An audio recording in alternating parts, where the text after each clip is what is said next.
வருக வருக என இருகரம் கூப்பி சிரம் தாழ்த்தி வணங்கி வருகிறேன். இந்த இலவச சட்ட முகாம் அப்படிங்கிறது கூப்பிடும்போது பெரும்பான்மையா பார்த்தீங்கன்னா நாங்க பெண்களை தான் வரவேற்கணும், பெண்கள் தான் அதிகமா இங்க வரணும்னு நினைச்சோம். ஆனா ஒரு குறுகிய காலகட்டத்தில் உருவானதுனால பெண்கள் அதிகமா இங்க காட்சியளிக்கப்படலை. நம்ம ஒண்ணு கிடைக்கலன்னு ஒரு நாள் போராட தொடங்குறோம். அதுக்கான ஆயத்த பணிகளை நம்ம ஆரம்பிக்கிறது இல்லை. புரட்சி செய்வதற்கும் போராடுவதற்கும் முதல்ல நம்ம ஏதாவது ஒண்ணு செஞ்சிருக்கணும். செஞ்ச பிறகுதான் போராட்ட குணம் அப்படிங்கிறதே நமக்கு ஒண்ணு விளைய தொடங்கணும். அதனால இனி வரும் காலங்களில் எந்த ஒரு இது போன்ற மீட்டிங் எது நடந்தாலும் மற்ற அனைவரையும் எல்லாரும் நீங்க தான் வீட்டில் சொல்லி அழைச்சி வரணும். ஆக்சுவலா இந்த மாதிரி எதுக்காக இந்த இலவச சட்ட முகாம் அப்படிங்கிறது எங்களுக்கு கொடுக்குறீங்க, நாங்க ஏன் இந்த சட்டத்தை தெரிஞ்சுக்கணும்னு நீங்க நினைக்கிறீங்க அப்படின்னு பாத்தீங்கன்னா, இவ்வளவு சட்டங்கள் இருக்கு, இந்த இந்திய அரசியலமைப்பு இவ்வளவு சொல்லுது. இதையெல்லாம் கடந்து இன்றைய காலகட்டத்தில் நமக்கு என்ன வேணும், என்ன பிரச்சனை அப்படிங்கிற விஷயத்தையே நம்ம கலைஞ்சி இதுதான் நமக்கு தேவையானது, இது தேவையற்றது, இங்க என்ன நல்லது இருக்கு, எதுல கெட்டது இருக்கு அப்படின்ற ஒரு தேடல் மனப்பான்மை இல்லாத காலகட்டத்துக்கு நம்ம வந்துட்டோம். இதுல இனிவரும் காலங்களில் இளைஞர் தலைமுறையோ உங்க வீட்டுல இருக்க எல்லாருக்கும் நீங்க தான் போய் சொல்லணுங்கிறதுக்காக இதை நாங்க சொல்றோம். சட்டத்துல பாத்தீங்கன்னா இன்னைக்கு நடக்கிற நிறைய பிரச்சனைகளுக்கு நம்ம என்னன்னு தெரியாம நிறைய கலவரங்களுக்கு வாட்ஸ்அப் செய்தி மூலியமாவோ, பேஸ்புக் மூலியமாவோ, இன்ஸ்டாகிராம் மூலியமாவோ, பல செயலிகள் மூலியமாவோ நம்மளுடைய கருத்துக்களை தான் வழங்கிட்டு இருக்கோம். ஆனா அதுக்கான ஆயத்த பணிகள் என்ன, அதுக்கான சொல்யூஷன் என்ன கிடைக்கும் அப்படிங்கிறதுக்கான தீர்வழிகளை நம்ம தேடவே தொடங்கல. அதுக்கு இந்த மாதிரி ஒரு சில நமக்காக ஏதோ ஒன்று நடத்துறாங்க, இதெல்லாம் ஏற்கனவே நமக்கு கிடைச்சிருக்குமான்னு தெரியல, புதுசா ஏதோ ஒன்று கிடைக்குது, அதெல்லாம் நம்ம ஏத்துக்கிற மனப்பான்மைக்கு முதல்ல வந்தாதான் அடுத்த கட்ட தீர்வழிகளை நம்ம கண்டுபிடிக்க முடியும். அதனால இதுக்கு சுருக்கமா ஒரு இப்ப நடக்கிற பிரச்சனைகள்லாம் சொன்னா, பெண் பிள்ளைகள் தான் இன்றைய காலகட்டத்தில் மிகவும் பாதிக்கப்படுற ஒரு விஷயமா நம்ம பேசிட்டு இருக்கோம், நடந்துகிட்டு இருக்கு. இதுக்கு உங்களுக்கு இந்த பெண் பிள்ளைகளுக்கு என்ன தீர்வழி அப்படின்னு பாத்தீங்கன்னா, போக்சோன்ற ஒரு ஆக்ட் இருக்கு. இந்த சட்டம் பாத்தீங்கன்னா 2012 2011 இதுக்கான மசோதா தாக்கல் செய்யப்பட்டு 2012 போக்சோன்ற ஒரு சட்டம் நம்ம கொண்டு வரப்படுகிறது, சட்டம் ஒன்று இயற்றப்படுகிறது. இந்த போக்சோ சட்டம் ஏன் கொண்டு வராங்க அப்படின்னு நீங்க கேட்டீங்கன்னா, போக்சோ சட்டம் அப்படிங்கிறது பெண் பிள்ளைகளுக்கு நடக்கிற ஒரு பாலியல் துன்புறுத்தல். அதாவது ஒரு பொண்ணு போய் தவறான வழிகளை, அதாவது இன்னும் சொல்ல போனா ஒரு சட்ட மாணவியாகவும் இனி வரும் காலங்களில் எல்லாரும் சட்டம் தெரிஞ்சுக்கணும் அப்படின்ற ஒரு நோக்கத்தினாலையும் ரொம்ப இன்டெப்தாவே நான் சொல்ல விரும்புறேன். இதை கடந்து இன்னைக்கு போற சூழ்நிலையில இது அசிங்கம், இதெல்லாம் பேசக்கூடாது அப்படின்ற காலகட்டம்லாம் மாறிடுச்சு. நம்மளோட தாய் தந்தை இருந்த காலகட்டத்திலாம் இதெல்லாம் பேசக்கூடாது, இதெல்லாம் அந்த இருக்கும், இதெல்லாம் வெளியே பேசக்கூடாது. இன்னைக்கு எல்லாமே சகஜமா பேச வேண்டிய சூழ்நிலைக்கு நம்ம தள்ளப்பட்டிருக்கோம். இந்த சூழ்நிலை மாற வேண்டும் என்றால் இதுக்கு ஒரே தீர்வழி நம்ம சட்டம் தான். சட்டத்தால தான் இதை நம்ம அணைக்க முடியும்னா அது வழியாக நம்ம தீர்வழிகள் தேட முடியும். வீட்டிலே உட்காந்துட்டு நாங்க பார்த்துப்போம், என் பிள்ளையை நான் பார்த்துப்போம்னா முடியவே முடியாது இந்த காலகட்டத்துல. அதனால அந்த போக்சோன்ற சட்டம் என்ன சொல்லுது அப்படின்னா, ஒரு பெண்ணு கற்பழிக்கப்பட்டாலோ, ஒரு பெண்ணை டைரக்டா ஒரு பொண்ணு ஒரு துன்புறுத்தலுக்கு ஈடுபட்டால்தான் அந்த பொண்ணு பாதிக்கப்படுறா. அதனாலதான் அந்த போக்சோன்ற சட்டம் இதுக்காக எடுத்துக்கப்படும் அப்படின்றதுலாம் கிடையாது. அதாவது ஒரு பொண்ணுகிட்ட தவறான தொடுதலோ, தவறான பேச்சுகளோ, இல்ல தவறான ஒரு காட்சி படங்களையோ காமிச்சாலே இந்த போக்சோன்ற ஒரு ஆக்ட் தான் அங்க ஏதுவா செயல்படுறதா இருக்கு. இதையும் தாண்டி இந்த விஷயம் இந்த கிராமப்புறங்கள்ல நம்ம அதிகப்படியா தெரிஞ்சுக்க வேண்டிய ஒரு விஷயம் என்னன்னா, இந்த சட்டத்தெல்லாம் நீங்க சொல்லிட்டு போயிருங்க, நாளைக்கு என் பிள்ளை தானே அதிகப்பட்டு நின்றுவா. ஒரே ஒரு விஷயம் தாங்க, தலைக்கு மேல வெள்ளம் போன பிறகு மான என்ன அசிங்கம் என்னங்க, நமக்கு நமக்குள்ள உயிர் தான் முக்கியம்.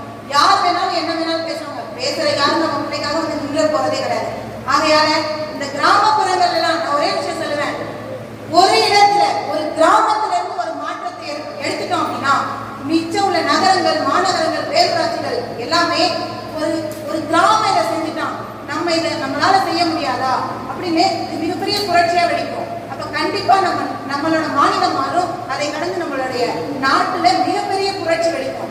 ஆகையால ஒரு கிராமத்துல தான் இதை தொடங்கணும் அப்படின்னு இந்த ஒரு முகாம் நாங்க செஞ்சிருக்கோம். அதையும் தாண்டி பாத்தீங்கன்னா, இந்த போக்சோன்ற ஒரு ஆக்ட் அப்படின்னா நீங்க ஒரு கோர்ட்டுக்கு வந்தா நீங்க வழக்கு இழுத்துருவீங்க, கிடையவே கிடையாதுங்க. இந்த போக்சோன்ற ஒரு சட்டம் பாத்தீங்கன்னா, ஒரு வழக்கு நீங்க கொடுக்குறீங்க அப்படின்னா ஓராண்டுக்குள்ள அந்த வழக்கை முடிச்சிடணும். கண்டிப்பா ஓராண்டுக்குள்ள அந்த வழக்கை முடிச்சிருவாங்க. இதையும் கடந்து பாத்தீங்கன்னா, இந்த போக்சோன்ற ஆக்ட்ல நாங்க போய் கேஸ் போடுறோங்க, எங்க புள்ள பேர் வெளியே தெரிஞ்சிடும், எங்க புள்ள நாளைக்கு பள்ளிக்கூடம் போக முடியாது, முடியாது. ஆக்சுவலா நீங்க யாரும் பள்ளிக்கூடம் அனுப்பவே மறுத்துறீங்க. அதுக்கு முன்னாடியே ஒரே விஷயம் தான், என்ன நடந்தாலும் அடுத்த கட்ட சொல்யூஷனை தேடி நம்ம ஓடிட்டே இருந்தோம்னா யாரும் கல்வியிலையும் தடைப்பட்ட மாட்டாங்க, வாழ்க்கையிலையும் ஒரு இடத்துல சஃபர் ஆகி நின்ற மாட்டாங்க. எந்த நிலையிலையும் ஓடிக்கிட்டே இருக்கணும். இது வந்து பெண்களுக்கான சட்டம் மட்டும்தான் அப்படின்னு பாத்தீங்கன்னா பெண்களுக்கு மட்டும் கிடையாது, ஒரு ஆண் பிள்ளையும் இந்த சட்டத்திற்கு கீழ் கொண்டு வரப்பட்டுதான் இருக்காங்க. ஏன் அப்படின்னா ஆண் பிள்ளைகள்லாம் பாதிக்கப்படுறதாங்க இல்லையான்னு கேட்டீங்கன்னா 18 வயதுக்கு கீழ் உள்ள அனைத்து ஆண் பிள்ளைகளுக்கும் நிறைய பாலியல் துன்புறுத்தல்கள் அதுக்கு மேற்பட்டவர்களுக்கும் நடக்குது. இது போன்ற நடக்கிற எல்லா துன்புறுத்தல்களுக்குமே வந்து இந்த போக்சோ சட்டம் இது பெண் பிள்ளைகளுக்கு மட்டும் பாதுகாப்பானதல்ல, ஆண் பிள்ளைகளுக்கு தான். அதனால உங்க வீட்டுல இரு பிள்ளைகளையும் முதல்ல சமமா வளர்க்க தொடங்குங்க. ஆண் பிள்ளையும் பெண் பிள்ளையும் ஒண்ணுதான். இவன் கல்வி கற்பனா ஒரு பெண்ணும் போய் தான் ஆகணும் அப்படின்ற மாற்றத்தை நம்ம கிட்ட தான் முன்னெடுக்கணும். அதையும் தாண்டி பாத்தீங்கன்னா இந்த ஓராண்டுகளுக்குள்ள இந்த வழக்கு முடிஞ்சிடணும். உங்க பெண் பிள்ளை இப்படி ஒரு விஷயம் நடந்துருச்சு, இதுக்காக நாங்க வழக்கு தொடுக்க போனா எங்க பொண்ணோட பேர் வெளியேறதுன்னா 100% வராதுங்க. போன்ற ஒரு ஆக்ட் கீழே அந்த பொண்ணு தான் போய் நேரடியாக கேஸ் கொடுக்கணும்னு அவசியம் கிடையாது. அந்த பெண்ணை பெற்ற பெற்றோர்களோ இல்ல அக்கம் பக்கத்தினரோ உற்றார் உறவினர்களோ யார் வேணாலும் இந்த வழக்கை போய் தாராளமா காவல் நிலையத்துல பதிவு பண்ணலாம். அந்த மாதிரி பதிவு பண்ற நிலையில உங்க பொண்ணோட பேர் வராது. ஆக்சுவலா இந்த போக்சோன்ற சட்டம் ஏமா கொண்டு வந்தாங்க அப்படின்னு கேட்டீங்கன்னா 2011 இந்தியாவே புரட்டி போட்ட ஒரு செய்தியா, டெல்லியில பாத்தீங்கன்னா நம்மள எல்லாரும் பேசப்பட்ட ஒரு செய்தி, ஒரு கிராமத்தான் காமரன் எல்லாராலையும் பேசப்பட்ட ஒரு செய்தி தான். டெல்லியில நிர்பயா அப்படின்ற ஒரு மருத்துவக் கல்லூரி மாணவி தினமும் ஒரு பேருந்துல பயணம் செஞ்சுட்டு இருக்காங்க. பயணம் செய்யும் போது 4 இளைஞர்களுக்குள்ள என்ன பண்ணாங்கன்னா அவங்க வந்து பாலியல் துன்புறுத்தல் செஞ்சுட்டாங்க.